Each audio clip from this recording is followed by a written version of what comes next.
Welcome back to Deviant. This is part 2 of our investigation into the mysterious disappearance of 3 women in Springfield, Missouri. I'm Dan Szematowicz. Let's get back into the story.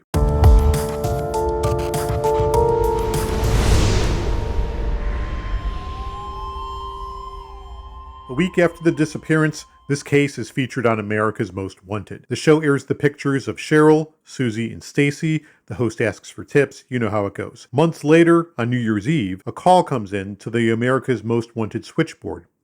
It's a man, and he says he has information about the case. The operator tries to transfer him to Springfield Police, and in the process of that, the call disconnects.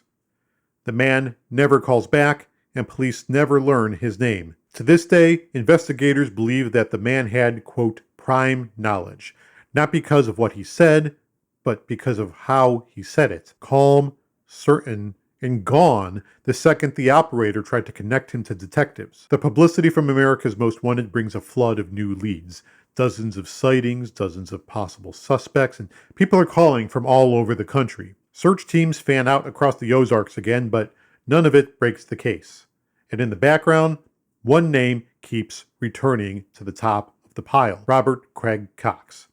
Even after his church alibi, even after he drops down the suspect list, detectives keep feeling the same thing. There's something about this guy. Soon, a completely different tip is about to pull detectives in a new direction, one that points to a place beneath the city of Springfield. As Springfield police work their leads, one call stands out to them. It's about a place beneath the city. The tip comes from someone who thinks they know where to look: a section of sewer line, a specific location. No details about how they know it, just that detectives need to check it.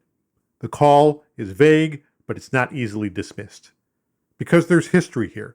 10 years earlier, Robert Cox left a missing woman in a sewer in Florida. The lead may be weak, but the parallel is hard to ignore. Detectives get a map of the system and they walk the area, they check the access points, they search nearby fields, they follow the lines, look for any signs of disturbance. They don't find anything. But the tip does open up a new question. Could whoever have done this used the sewers? Could someone know this system well enough to pull this off? Could this have been planned? Investigators revisit every job Cox worked. Every route, every call from his underground utility work. They look for any indication that he'd been on or near Delmar Street that week. Nothing on paper puts him there. But all these recent tips, especially about the sewer, tells detectives something that they've suspected for weeks. This is not a random act. Whoever did this knows the area. They probably rehearsed. They know how to get 3 women out of a house without being seen, without being heard, and without leaving a trace. This line of reasoning feels right. And police aren't done with Robert Cox. Turns out that Robert Cox isn't done with police either. Months pass, and even as new tips come and go, detectives keep circling Robert Cox's name. At this point, he's still only a person of interest.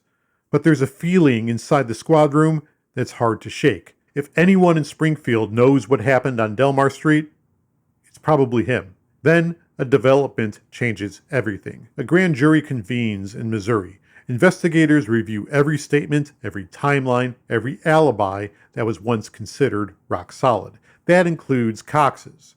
Back in '92, he tells detectives that he was at church the morning that Sherrill, Suzie, and Stacy disappear.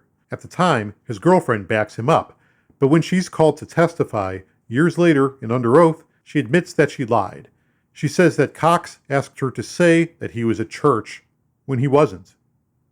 The entire foundation of his alibi, the reason he fell down the suspect list in the first place, is suddenly gone. Detectives head down to Texas. Cox is down there serving time for an unrelated armed robbery. They sit with him in a prison interview room and go over everything again. His work history, his movements in Springfield, the lies about church, the similarities between the Florida case and this one, the fact that he worked all over South Springfield as a utility locator.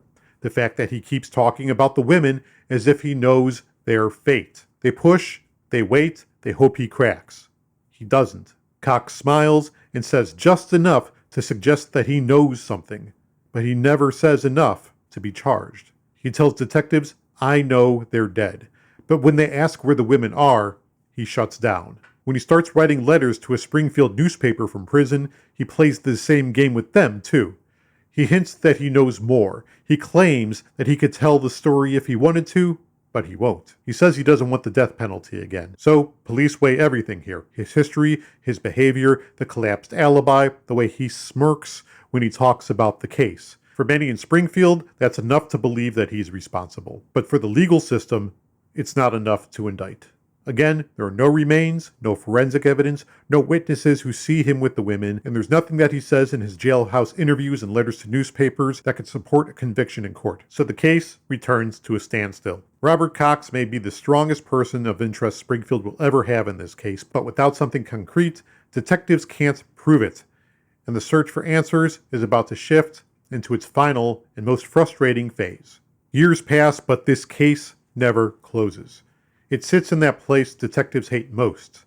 Not solved, not active, just waiting. A new commander takes over Springfield's detective division and orders a fresh review of every lead, tip, and report filed since June 7th, 1992. The commander thinks that this case needs some fresh eyes, and a new detective is assigned to the case. He was a college freshman the year the women disappear, and he comes to this with no memory of the media frenzy, none of the hullabaloo, no personal attachments. There's no history to weigh him down or give him preconceived notions. He opens the files, 4 drawers full. He looks at the thousands of leads, and they're mostly dead ends. Some are worth another look, though. At the top of that list, the name that's cast a shadow over this case since the very beginning, Robert Craig Cox. Detectives write to him in Texas and ask for another interview. He declines. He claims the attention has made his life harder in prison and says he has nothing more to add. But that's not entirely true. He writes to a local reporter and says he knows that the women are dead. He says that they're buried somewhere near Springfield, and he says that he knows they'll never be found. When police and reporters follow up and ask how he knows that, he won't say. When asked where they are, he won't say. When asked if he was involved, he won't say. Investigators weigh every possibility again. The scene on Delmar Street, the timelines, the alibis that fall apart, the behavior that never quite makes sense, the way Cox talks about the case like it belongs to him. But after all that, after decades of work, the same problem remains. There are no remains, there are no forensics, there are no eyewitnesses, there's no statement that can stand up in court. Robert Cox is still in a Texas prison and is scheduled to be there for life on an aggravated robbery charge.